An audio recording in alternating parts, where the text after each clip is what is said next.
کچھ لوگ کام کرنا چاہتے ہیں اور انہیں کام ملتا نہیں ہے. ایسا نہیں ہے وہ کام کرنا نہیں چاہتے تو کیونکہ بے روزگاری بھی ہے، لیکن پھر اس کے لیے دوسرے آپشنز بھی اختیار کرنے چاہیے. جیسے آپ نے کہا نا کہ بعض اوقات ہماری اپنے ذہن بن جاتا ہے کہ یار یہ کام میں نہیں کر سکتا. ہم نے دیکھا ہے کہ لوگوں نے بہت چھوٹے چھوٹے کام شروع کیے، یعنی ایک ٹھیلا لگا لیا، بن کباب بیچنا شروع کر دی، فرینچ فرائز بنا رہے ہوتے ہیں.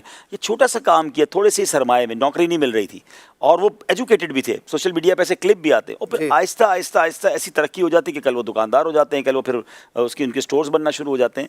تو اس میں شرمانا نہیں چاہیے. میں نے اس کو بڑا غور کیا. پاکستان میں لوگ کہتے ہیں یار ہم موٹر سائیکل، اب جیسے بائکیا وغیرہ یا گاڑی کی کمپنیز ہیں، کوئی ٹیکسی ڈرائیونگ وغیرہ، کہتے ہیں یہ ہم نہیں کر سکتے، ہم نے پڑھا اسی لیے تو ہم یہ کام کریں گے.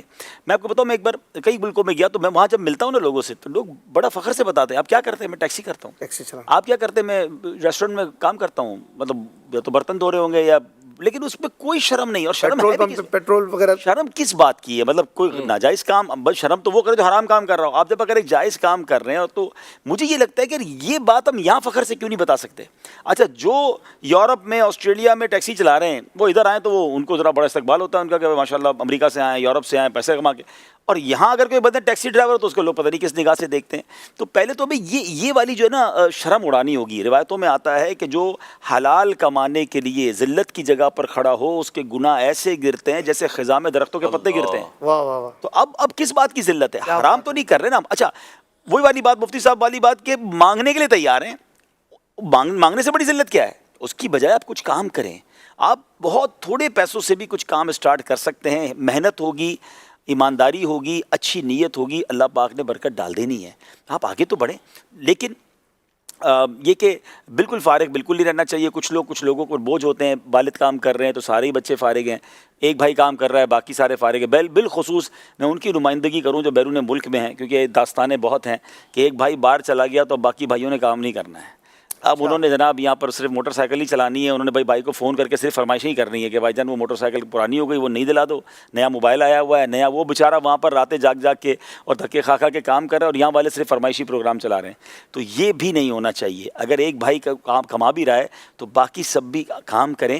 اور کام سے جو ہے نا آپ کی زندگی میں بہت کچھ آپ آگے بھی بڑھتے ہیں، سیکھنے کو بھی ملتا ہے. بلکہ ہمارے یہاں تو کاروباری لوگوں کو ہم نے دیکھا کہ وہ بڑے کاروباری لوگ اپنے بچے کو کسی جگہ پر پہلے جاب پہ لگاتے ہیں. اس کی وجہ یہ ہے کہ آپ جب جاب کرتے ہیں نا تو آپ کی زندگی میں ایک روٹین آتی ہے، آپ کی زندگی میں ایک ذمہ داری آتی ہے، آپ کسی کو جواب دہ بنتے ہیں. بچپن سے بڑا ہو کے سیٹھ بن جائے تو اس کو پتہ ہی نہیں چلتا کہ جاب کیا چیز ہے، ملازمین کو لے کے چلنا کیسے، ملازمین کے مسائل کیا ہیں. یعنی اب بڑے فیکٹری اونر جو ہیں، اچھا اپنی فیکٹری میں بھی نہیں رکھیں گے، کیونکہ اگر اپنی فیکٹری میں ملازم رکھیں گے تو سب کو پتہ ہے سیٹھ صاحب کے بیٹے ہیں تو ان سے کوئی کام نہیں لے گا، ان کی دیر سے آنے پہ ناراضگی کوئی نہیں ہوگی.